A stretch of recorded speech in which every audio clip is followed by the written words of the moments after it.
বন্ধুগণ নমস্কার। প্রথমে আপনাদের অনুরোধ করবো আপনারা আমার চ্যানেলটি সাবস্ক্রাইব করবেন, ভিডিও লাইক এবং শেয়ার করবেন।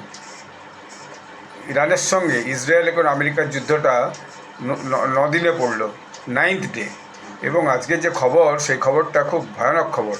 দেখা যাচ্ছে যে ইরানের যে লার্জেস্ট অয়েল ডিপোর্ট, সেটাকে এই ইসরায়েল এবং আমেরিকা বোম ব্লাস্ট করে একদম ধু করে পুড়িয়ে ধূলিসাৎ করে দিয়েছে। এইটা মানে ইরানের যে লাইফ লাইন বলা যায়, সেই লাইফ লাইনটাকেই কিন্তু খতম করে দিয়েছে। এবং এরপর দেখা যাচ্ছে যে নেতানিয়াহু ইসরায়েলে তার যে জনগণ আছে, অর্থাৎ ন্যাশনকে হচ্ছে কি যে কী অবস্থায় আছে মিডল ইস্টে, সেটা নিয়ে তার যে বক্তব্য, সেই বক্তব্যটা তিনি বলছেন। তো এই যে একটা বিরাট খবর, আমি সব খবরগুলো দেখছিলাম।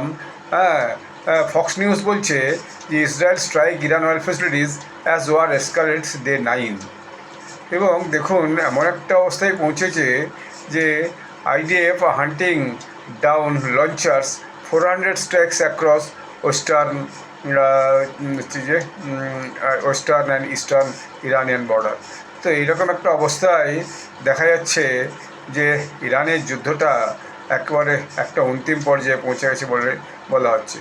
এবং ইসরায়েলের বলা হচ্ছে যে ইসরায়েলের যে IDF, তারা ভীষণভাবে সক্রিয় হয়েছে। ইরানের যাবতীয় যে মানে ফেসিলিটিসগুলো ছিল, বিশেষত যেখানে ব্যালিস্টিক মিসাইল যেখান থেকে ছুটছিল, সেই জায়গাগুলোকে একদম বোম মেরে ধ্বংস করেছে। তার সমস্ত স্যাটেলাইট পিকচার এখন মানে মিডিয়াতে ঘুরছে। ইসরায়েলের স্টেলথ F-35 জেটস যে সেই সব জায়গায় বোম বর্ষণ করেছে। তো ফলে যুদ্ধটা একটা কঠিন পরিস্থিতি জারি হয়েছে। যদি এর মধ্যে ইরানের যে ক্লারিক্সে আছে, তারা একটা কনসেনসাসে পৌঁছেছে, এর মধ্যে তাদেরকে নতুন সুপ্রিম লিডার হবে। সেই সুপ্রিম লিডার আগামী দিনে যাবতীয় ইনস্ট্রাকশন দিবে যে কীভাবে দেশ চলবে, এরকম একটা ব্যাপার জায়গায় হাজির হয়েছে। তো এইরকম একটা অবস্থায় যে আগামী দিনে কোথায় যে পৌঁছাবে, এটা বোঝা বড় মুশকিল হচ্ছে।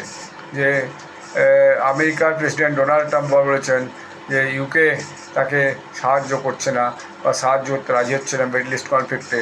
এইটা আমরা আশা করিনি, এই জাতীয় একটা কথা তিনি বলেছেন। এইটাই আমি একটা নিউজে দেখছিলাম। এবং এই যে ইরানের অয়েল ফেসিলিটিস, এটাকে একদম জলের মতো করে দিয়েছে, অর্থাৎ মাটিতে মিশিয়ে দিয়েছে। এইটা একটা খুব মারাত্মক ক্ষতি হয়েছে। কতদিন এইভাবে ইরান যুদ্ধ চালিয়ে যেতে পারবে এই এত বড় বৃহৎ শক্তির বিরুদ্ধে, সেটাই কিন্তু আজকে বড় প্রশ্ন। ধন্যবাদ।